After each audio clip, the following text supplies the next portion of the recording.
ছাত্র জনতার রক্তস্নাত বিপ্লব অর্থ বহন করতে সবাইকে ঐক্যবদ্ধ থাকার আহ্বান জানিয়েছেন বিএনপির স্থায়ী কমিটির সদস্য সালাউদ্দিন আহমেদ।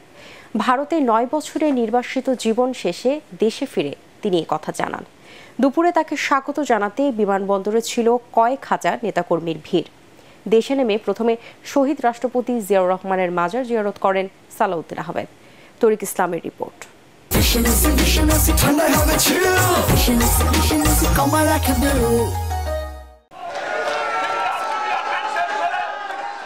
প্রিয় নেতা আসছেন।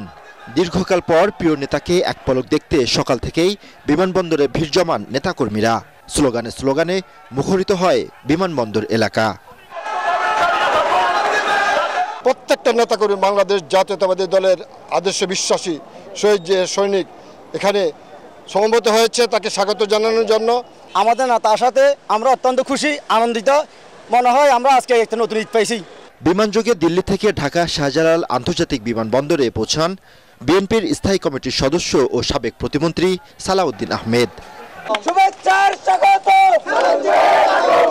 পরে রাজধানীর শহীদ জিয়াউর রহমানের মাজার জিয়ারত শেষে তিনি গণমাধ্যমকে জানান, ছাত্র জনতার রক্তে অর্জিত স্বাধীনতা বৃথা যেতে দেবেন না।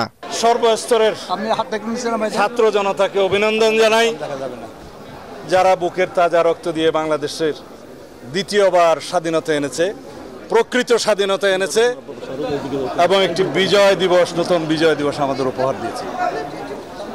এই স্বাধীনতাকে, এই বিজয় দিবসকে আমাদের অর্থবহ করতে হবে। 2015 সালের 10 মার্চ ঢাকা থেকে নিখোঁজ হন বিএনপি নেতা সালাউদ্দিন। অভিযোগ ছিল তাকে হাত পা বেঁধে সীমান্তের ওপারে ফেলে আসা হয়েছিল। এরপর তাকে আটক করে শিলং পুলিশ।